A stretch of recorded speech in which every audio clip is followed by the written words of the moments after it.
obviously, we're able to find a way. I think obviously a tale of two halves, specifically on the defensive end. And I think we were sharp really offensively all night. But the free throw line, I think getting there 28 times, obviously, and racking up some foul trouble on their side was important for us.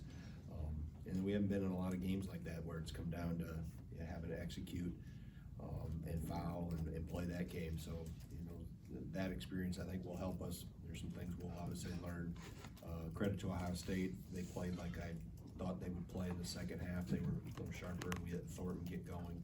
Didn't do as good a job on him in the second half. And obviously, Mobley knocked down some shots. But, to be able to, good teams find a way when you're not at your best. And I felt, we were able to do just enough good things to be able to wrap it up and seal it there. So, questions on stuff? Mike? Jim and then Michael. Go ahead, Michael, you got the mic. I think my game comes down to the foul game towards the end. I guess what type of advantage is it that you guys can hit lines right that you guys can hit at? Yeah, it's good when you make them, right? So it probably started a little earlier. We did it with 11 seconds. Usually my line is about 7 seconds. But we felt with the ability of Thornton and Mobley to get shots off and off the bounce, and Thornton's ability to draw fouls, that we wanted to go ahead and start it a little sooner. Obviously, that's 4 seconds, but that's another possession at least. So, like I said, we haven't been in one of those in a while. We practiced it a few times, but I think probably inbounding the ball makes me no more nervous in those situations than making free throws or executing the foul at the right time. And we didn't want them to really get into the half court and be able to shake us loose, because those two guards can shed defenders really quick and get into threes. So like I said, started a little earlier than our kind of where our line is, but because of personnel on the other side, we went with that decision. Jim, go ahead. Did 200 feel like number one at all to you? Yeah. I mean, Have you struck that? Have you erased that from your memory? Oh, no, I remember that one. We didn't have 26 turnovers like we did that night, but no, as I told the team downstairs, I mean, Kamari did a great job. He spoke on behalf of the team in front of everybody to me. I'm sure that'll be out on social media if it's not already, but on behalf of current players, former players, et cetera, that have played here. As I told them, this isn't, you guys know, this isn't not about me. My name goes with it, but I've had terrific players, the current ones and ones that have been here for the last 9 years, terrific coaches with me. I got a phenomenal staff right now, support system. Mark, my chief of staff, the strength coach, trainers that we've had. It's, you divide this up, and it's a lot of hard work by a lot of people, a lot of hours that go unseen and unnoticed to have an opportunity to help a program be successful. So, like I said, my name goes to it. My family, obviously they've sacrificed a lot, even before I was the head coach. To go through a 35-year career, and I got our oldest daughter and her fiance here with me now, and obviously my wife Michelle and Isaac on the team and Peyton. So there's just a lot of people that help put me in this position, and it's a lot of people that should go on that 200, probably 200 people. Michael?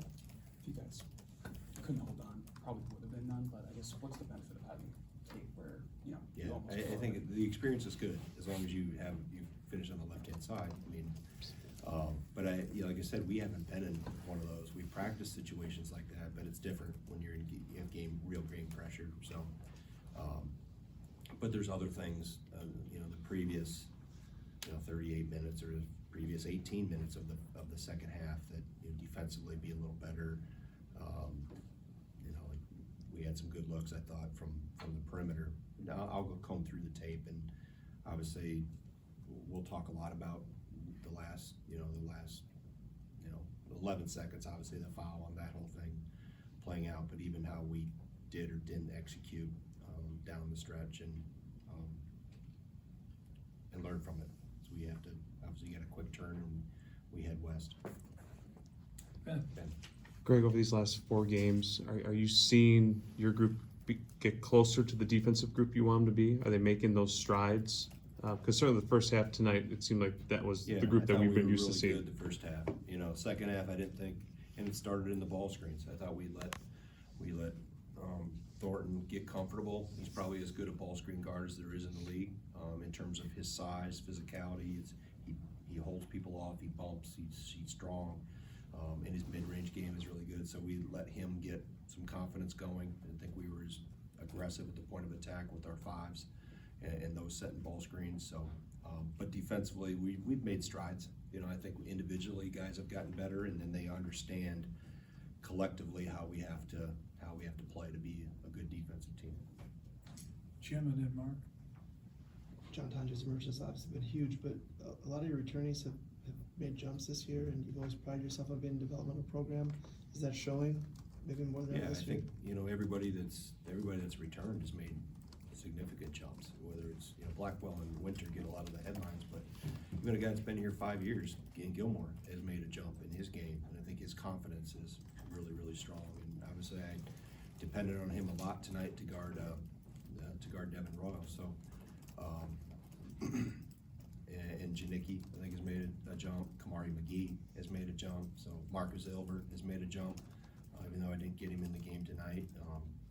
So yeah, I think that's a credit to those guys for putting the work in, putting the time in, and our staff for the job they're doing with them. Mark?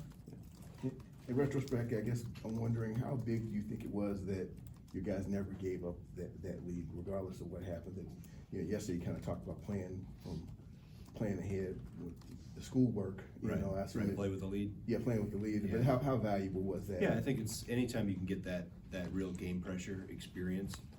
Obviously, you don't want to lose a game in order to get it, but you know, there's things we did correctly down the stretch, and there's things that we didn't do as well as we need to do. So all these experiences are good, regardless of the age of the player that's in them. I think it's going to help us as we go forward, and knowing we'll, you know, be in situations, I'm sure, like that, you know, down the road. We're going to be in tight games. I expected this game to be more like it was the last, you know, 10, 12 minutes than what, you know, the other 25 or 30 minutes played out to be. I expected it to be tight. I've seen how they've played. So we just got to be able to put better halves together in the second half. And I'll look through and see identify exactly what, but it started with Thornton getting comfortable. Nick?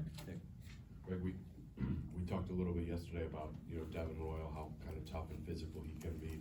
I know you touched on it there. What about kind of Carter's positional versatility stood out with his defensive efforts? Yeah, I mean, I thought we did a pretty good job on Parrish. You know, he's 3 for 13. Royal goes 4 for 10. I thought we did a really good job on Mobley, 2 for 8.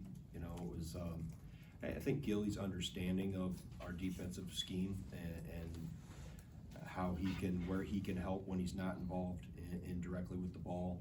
And obviously Devin Royal's a handful. And he's strong, he's quick, he's improved because his body's improved. He looks slimmer, leaner. I think he's quicker, more explosive. So he's taken a big jump here as a sophomore too. So it's it's really kind of, obviously Xavier got some fouls, so kind of got him out of rhythm. But I really leaned into Gilmore's experience because he's guarded, you know, those type of guys before, and he understands, you know, what we need to do from a defensive standpoint.